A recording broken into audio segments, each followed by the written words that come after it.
So guys, ഈ video എല്ലാവർക്കും useful ആയിട്ടുള്ളൊരു വീഡിയോ ആണ്. ഗേസ്, നമ്മളിന്ന് ചർച്ച ചെയ്യാൻ പോകുന്നതെന്ന് വെച്ച് കഴിഞ്ഞാൽ ലാഗ് എങ്ങനെ കുറയ്ക്കാമെന്നാണ്. ലോ എൻഡ് ഡിവൈസിൽ എങ്ങനെ ലാഗ് കുറയ്ക്കും, ലോ എൻഡ് ഡിവൈസിലെ എല്ലാ ഡിവൈസിലും ലാഗ് എങ്ങനെ കുറയ്ക്കാമെന്നാണ്. അപ്പം വീഡിയോ ഫുള്ളായിട്ട് കാണാൻ ശ്രമിക്കുക. ഇത് പാർട്ട് 1 ആണ്, പാർട്ട് 2 ഉണ്ട്, അതും കാണുക. സോ ഗേസ്, ഗെയിമിൻ്റെ സെറ്റിങ്സിനകത്ത് കൺട്രോൾസിൽ അഡ്വാൻസ് കൺട്രോളിനകത്ത് താഴെ കിടക്കുന്ന ഹൈലൈറ്റ്സ് മൂവ്മെൻറ്റ്സും പിന്നെ ലോസ് റിപ്ലൈ ഓഫ് ചെയ്യുക. ഇതാണ് ഫസ്റ്റ്. സോ ഗേസ്, അതിന് ശേഷം ചെയ്യേണ്ടതെന്ന് വെച്ച് കഴിഞ്ഞാൽ നമ്മുടെ മേലുള്ള അക്കൗണ്ട്സ് എന്ന് പറയുന്ന അത് കണ്ടോ, അതിനകത്തോട്ട് ക്ലിക്ക് ചെയ്ത് ഇതിനകത്തേക്ക് ലോഗൗട്ട് ചെയ്യുക. അക്കൗണ്ട് ലോഗൗട്ട് ചെയ്യുക. ലോഗൗട്ട് ചെയ്തിട്ട് എന്ത് കാര്യം നമ്മൾ പറഞ്ഞുതരാം. ലോഗൗട്ട് ചെയ്ത് കഴിഞ്ഞാൽ നമ്മൾ ലോഗിൻ പേജ് വരുമല്ലോ, ആ ഒരു ലോഗിൻ പേജ്. അവിടെ വരുമ്പം സൈഡിലായിട്ട് 3 ഓപ്ഷൻസ് കണ്ടോ. അതിനകത്ത് കണ്ട ആ ഒരു മൂന്നാമത് കിടക്കുന്ന ഓപ്ഷൻ കണ്ടോ, റിപ്പയർ എന്ന് പറഞ്ഞ്, അതൊന്ന് ക്ലിക്ക് ചെയ്യുക. ആ റിപ്പയറിനകത്തൊന്ന് ക്ലിക്ക് ചെയ്യുക. റിപ്പയറിനെ ക്ലിക്ക് ചെയ്ത് കഴിഞ്ഞിട്ടാണ് ഇതിനകത്തുള്ള ബോക്സിനകത്ത് എല്ലാം അങ്ങ് ടിക്ക് കൊടുക്കുക, ഓക്കെ കൊടുക്കുക. എന്നിട്ട് ഒരു ഓക്കെ ബട്ടനും കൂടെ വരും, അതും കൂടെ കൊടുക്കുക.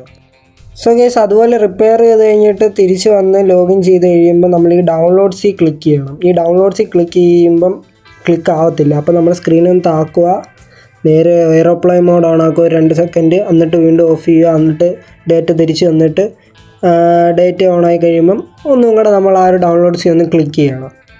ക്ലിക്ക് ചെയ്ത് കഴിയുമ്പം വരും. അപ്പം എന്നിട്ട് ഈ താഴെയുള്ള ഓട്ടോമാറ്റിക് ഡൗൺലോഡ്സ് എന്ന് പറഞ്ഞ് കിടക്കുന്നുണ്ട്, അത് ഓൺ ആയിരിക്കും, അത് ഓഫ് ആക്കണം. ഓഫ് ആയി കഴിഞ്ഞാൽ പിന്നെ നിങ്ങൾക്ക് വലിയ GB ഒന്നും സ്റ്റോറേജ് വരത്തില്ല. അല്ലാത്തപ്പം നമുക്ക് എത്ര നല്ല GB സ്റ്റോറേജ് വരുന്നുണ്ട്. പിന്നെ സെറ്റിങ്സ് കയറുക. സെറ്റിങ്സ് ഗ്രാഫിക്സ് ഉണ്ടല്ലോ, ഗ്രാഫിക്സ് എടുക്കുക. ഗ്രാഫിക്സിനകത്ത് സ്മൂത്തിനകത്ത് എത്ര കിട്ടും അത്ര ഇടുക. സൂപ്പർ സ്മൂത്തിനകത്ത് നിങ്ങൾക്ക് കുറേ എക്സ്ട്രാ ഗ്രാഫിക്സ് കിട്ടുന്നുണ്ടെങ്കിൽ അത് ഇടുക. പിന്നെ അതിൻ്റെ താഴെയുള്ള ഒരു ഓപ്ഷൻ ഉണ്ട്, ഞാൻ കാണിച്ചു തരാം.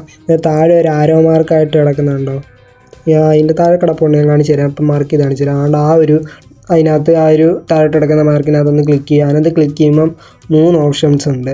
ഇതിനകത്ത് കണ്ടോ 3 ഓപ്ഷൻസ്. അതിനകത്ത് കണ്ടോ ഫസ്റ്റിലത്തെ ഓപ്ഷൻ 4x കൊടുക്കുക, ഡിസേബിൾ കൊടുക്കുക. അടുത്തതും ഡിസേബിൾ കൊടുക്കുക, അടുത്തതും ഡിസേബിൾ കൊടുക്കുക. എല്ലാം ഡിസേബിൾ കൊടുത്താൽ മതി. അപ്പം ഇത്രയും ചെയ്ത് കഴിഞ്ഞാൽ ഇൻ ഗെയിമിലെ സെറ്റിങ്സാണ് നമ്മൾ ഇത്രയും പറഞ്ഞത്. പിന്നെ ഉള്ളതെന്ന് വെച്ചാൽ ബ്രൈറ്റ്നസ് നിങ്ങൾ 100 താഴെ ഇടുന്നതായിരിക്കും നല്ലത്. എൻ്റെ അഭിപ്രായത്തിൽ 100 താഴെ ഇടുന്നതാണ് ബ്രൈറ്റ്നസ് നല്ലത്.